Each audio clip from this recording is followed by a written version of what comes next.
बिस्मिल्लाहिर्रहमानिर्रहीम। अस्सलामुअलैकुम।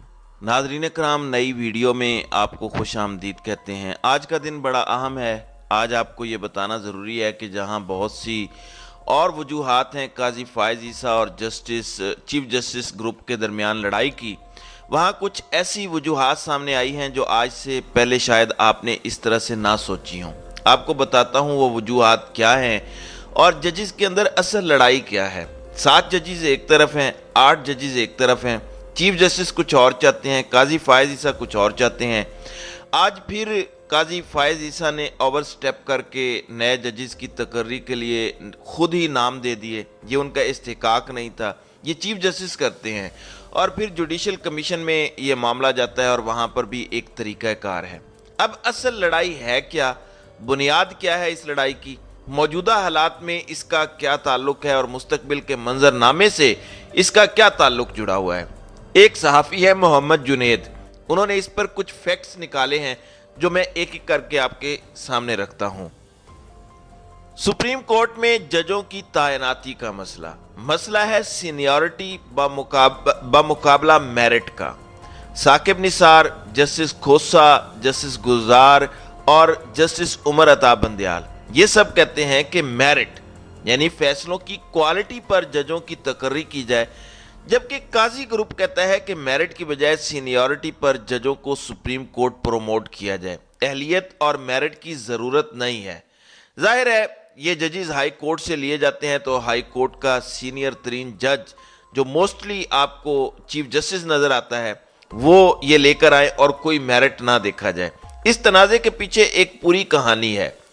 इफ्तिखार चौधरी ने, नाज़रीन कराम, हाई कोर्ट्स में जो है वो राज्य के सियासी और वकला सियासत की बुनियाद पर जो नालायक जजेस हैं वो भर्ती किए, जो साल हर साल कोई रिपोर्टेड जजमेंट नहीं लिखते। एक सूबे के चीफ जस्टिस ने 3 साल से कोई रिपोर्टेड जजमेंट नहीं लिखी। जो बेंच बनता है उसमें से किसी एक को जजमेंट लिखनी होती है। एक सूबे के जो जज हैं वो इतने नाअहल हैं कि उन्होंने 3 साल में एक भी जजमेंट नहीं लिखी। यही हाल लाहौर हाई कोर्ट के चंद जजेस का है। यही नालायक जजेस नून लीग और कंपनी की ताकत हैं। आपको पता होगा कि इसकी वजह से लोहार कोर्ट नाम पड़ गया था लाहौर हाई कोर्ट का।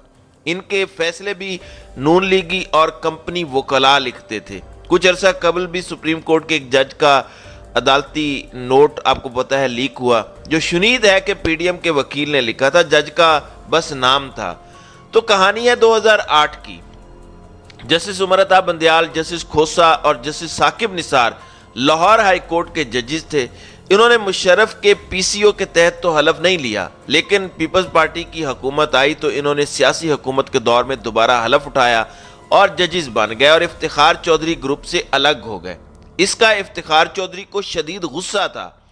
इफ्तिखार चौधरी बुनियादी तौर पर एक मुनाफिक इंसान था। उसने नून लीगी ख्वाहिश और अपने गुस्से में लाहौर हाई कोर्ट के चीफ जस्टिस ख्वाजा शरीफ को सुप्रीम कोर्ट प्रोमोट नहीं किया, बल्कि साकिब निसार को सुप्रीम कोर्ट ले आया। ये उसने फेवर नहीं दी थी, बल्कि शहबाज शरीफ को फेवर दी थी, क्योंकि उस वक़्त लाहौर हाई कोर्ट में ख्वाजा शरीफ बहुत ही शरीफाना इंसाफ करता था और शहबाज शरीफ को स्टे दिया हुआ था उसने, और उसी पर उनकी हुकूमत कायम थी। इसी तरह इफ्तिखार चौधरी ने जस्टिस खोसा को भी चीफ नहीं बनने दिया और सुप्रीम कोर्ट ले आया। अलबत्ता जस्टिस उमर अता बंदयाल 2 साल chief justice Lahore high court रहे। ये बुनियादी तौर पर एंटी इफ्तिखार चौधरी ग्रुप था, जिसमें साकिब निसार भी शामिल हैं, जस्टिस गुलजार भी शामिल हैं, जस्टिस उमर अता बंदयाल भी शामिल हैं। दूसरी तरफ इफ्तिखार चौधरी की बाकियात हैं काजी फ़ाइज़ ईसा, मंसूर अली शाह, यहिया अफरीदी और जमाल खान मंदोखेल। इन सबको इफ्तिखार चौधरी ने जो है वो जज लगाया था। मंसूर अली शाह और यहिया अफरीदी तो काबिल जज हैं, लायक लोग हैं। अलबत्ता जमाल खान मंदोखेल नालायक जज हैं। इन्होंने शायद ही कोई काबिल जिक्र फैसला आज तक लिखा हो, और काजी फ़ाइज़ ईसा ज़हनी तौर पर अनस्टेबल है। इसकी मिसाल मैं आपको दे देता हूं कि आज जजेस की सुप्रीम कोर्ट में तकर्री पर वो नाम दे रहे हैं। ये कभी भी पाकिस्तान की तारीख में नहीं हुआ कि चीफ जस्टिस नाम ना दे और कोई जज उठकर अपनी तरफ से नाम दे दे और इजलास बुला ले। اور اس طرح کے پے در پے کام انہوں نے کیے ہیں، یعنی وہ واقعی مینٹلی انسٹیبل ہیں۔ پھر جسٹس اطہر من اللہ کا افتخار چودھری کا ڈرائیور ہونا اور پھر افتخار چودھری کی ریٹائرمنٹ کے فوراً بعد جج لگنا، یہ بھی آپ لوگوں کے سامنے ہے۔ نواز شریف کی زندگی کی گارنٹی جسٹس اطہر من اللہ نے مانگی۔ جنرل باجوہ کی نوکری بچانے کے لیے رات 12 بجے جو عدالتیں کھلیں وہ بھی اطہر من اللہ نے کھولیں، وہ بھی آپ کے سامنے ہے۔ اب اس پس منظر کو ذہن میں رکھیں کیونکہ اصل کہانی اب شروع ہوتی ہے۔ جب ثاقب نثار سپریم کورٹ کے چیف جسٹس بنے تو انہوں نے افتخار چودھری گروپ کے نالائق ججوں کا راستہ روک دیا اور افتخار چودھری گروپ کے وکلاء چیمبر سے نالائق ججز لگانے کا سلسلہ بھی بند کر دیا۔ اس سے افتخار چودھری کی باقیات کو تکلیف شروع ہوئی اور قاضی صاحب کے ڈرامے 2017 سے ہی شروع ہو چکے تھے، یعنی جیسے ہی ثاقب نثار چیف جسٹس بنے ان کے ڈرامے شروع ہو چکے تھے۔ اس کے بعد جسٹس کھوسا، جسٹس گلزار اور پھر عمر عطا بندیال نے بھی یہی پالیسی جاری رکھی، یعنی نالائق ججوں کی بجائے لائق اور میرٹ پر ججز کو لایا گیا۔ ان چاروں چیف جسٹس کا موقف تھا کہ ججوں کو ان کے فیصلوں کی کوالٹی دیکھ کر سپریم کورٹ پروموٹ کرنا چاہیے، نہ کہ سینیورٹی دیکھ کر۔ لیکن افتخار چودھری کی باقیات کہتی ہیں کہ سینیورٹی واحد چیز ہے۔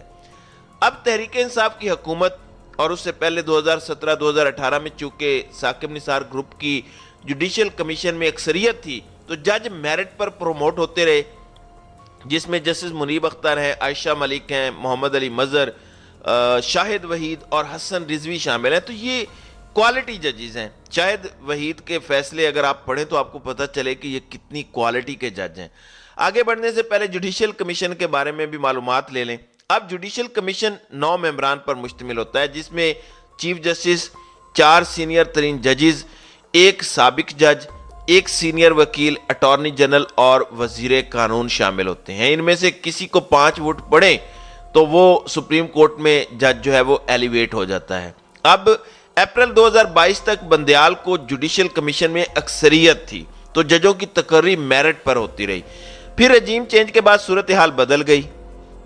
اب حکومت چونکہ قاضی گینگ کو حمایتی ہے تو جوڈیشل کمیشن میں بیلنس 3-6 سے قاضی گینگ کے حق میں ہے۔ اب قاضی گینگ کو مسئلہ یہ ہے کہ اگر اگلی حکومت تحریک انصاف کی ہوئی تو پھر Pakistan bar council, attorney general اور وزیر قانون کے ووٹ بیلنس جو ہے وہ قاضی گینگ کے خلاف ہو جائے گا اور قاضی گینگ مرضی سے نالائق جج نہیں لگا سکے گا۔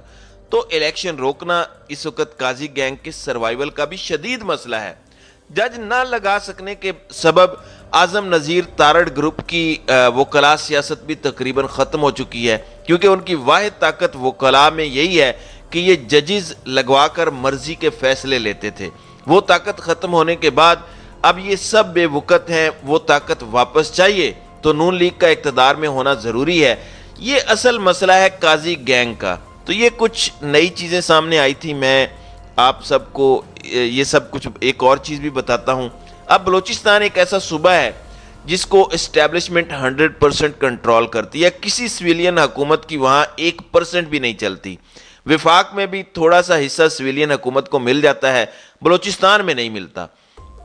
تو ٹوٹل جو ہے وہ اسٹیبلشمنٹ اسے کنٹرول کرتی ہے۔ میرا ایک سوال ہے، آپ نے مجھے کامنٹ میں جواب دینا ہے کہ کیا کمپنی بلوچستان جیسے صوبے میں کسی ایسے بندے کو چیف جسٹس بننے دے گی جو ان کے خلاف ہو؟ میں ایک سٹیپ اور آگے جاؤں گا کہ کمپنی کبھی بھی بلوچستان ہائی کورٹ کا چیف جسٹس ایسے بندے کو نہیں بننے دے گی جو ان کے خلاف ہو۔ ڈائریکٹ جو اٹھا کے بنایا گیا ہو، ایک تو میرٹ پر آتا ہے نا، سینیورٹی پر، وہ الگ چیز ہے، اس کو روکنا مشکل ہے۔ یہاں افتخار چودھری جو جنرل کیانی کے ساتھ مل کر کام کر رہے تھے، وہ نومینیٹ کرتے ہیں وکلاء اور ججز کی جان جانے کے بعد، ایک سیدھا وکیل اٹھا کے وہ چیف جسٹس لگا دیتے ہیں بلوچستان ہائی کورٹ کا۔ میں کم از کم یہ بات ماننے کو تیار نہیں ہوں، لیکن کیا آپ مانتے ہیں کہ وہ اسٹیبلشمنٹ کا بندہ بلوچستان میں نہیں ہوگا؟ اور وہ جو لگوایا گیا اس دور میں وہ قاضی فائز عیسیٰ تھا۔ یہ سوال کا جواب آپ بھی کامنٹ میں دیں تو میرے خیال میں اسٹیبلشمنٹ کے جہاں جہاں مفادات ہوں گے، قاضی صاحب وہاں پینڈولم کی طرح گھومتے چلے جائیں گے۔ اس وقت چونکہ اسٹیبلشمنٹ کا مفاد الیکشنز کے خلاف ہے، ان کا مقابلہ بھی اسی کے ساتھ جڑا ہوا ہے، تو یہ ایک جو ہے وہ ڈیپ ڈیوائیڈڈ ایشو ہے، یہ محض فیصلے میں اختلاف کا ایشو نہیں ہے۔ मकसद अगले 10-12 साल जुडिशरी को कंट्रोल करना है, जजिस की तकर्रियों को कंट्रोल करना है, बेंच को कंट्रोल करना है, फुल कोर्ट में अपनी अक्सरियत रखनी है, जुडिशल कमीशन में अपनी अक्सरियत रखनी है। तो ये मसाइल हैं और इसी तरीके से इस्टेब्लिशमेंट इस मुल्क को कंट्रोल कर रही है। कुछ जजेस हैं जिनका मैं आपको बता चुका हूं कि वो इस्टेब्लिशमेंट के कंट्रोल में नहीं आ रहे। यही वजह है कि जनरल बाजवा ने नवाज शरीफ को 2017-2018 में बचाने की पूरी कोशिश की, मगर इन जजेस ने डरने से इनकार कर दिया। यही वजह है कि नवाज शरीफ ताहयात नाअहल हो गए, क्योंकि उनको यह पता था कि अगर हमने इसको ताहयात नाअहल ना किया तो ये दोबारा डील करके वापस आएगा और वजीर आजम बन जाएगा। तो जजेस ने इनका पक्का काम किया, इसलिए ये सारे मसाइल हैं कि इनको अहल करने के लिए पूरा कानून बदलना पड़ेगा। इनको अहल करने के लिए काजी साहब को मजीद खुद को एक्सपोज करना पड़ेगा। जैसे हुदैबिया पेपर मिल्स जो केस है वो बंद हुआ था, उस केस में भी एक्स्ट्रा ऑर्डनरी रिलीफ देना पड़ा था, तब जाके इस तरह का रिलीफ देंगे तो नवाज शरीफ जो है वो अहल होंगे। तो ये इस वक्त जुडिशरी की सूरत हाल है जो मैंने आपके सामने रखना ज़रूरी समझी। तो नाज़रीन इकराम, आपकी इस वीडियो के हवाले से क्या राय है? अब अपनी राय का इजहार कमेंट सेक्शन में ज़रूर कीजिएगा।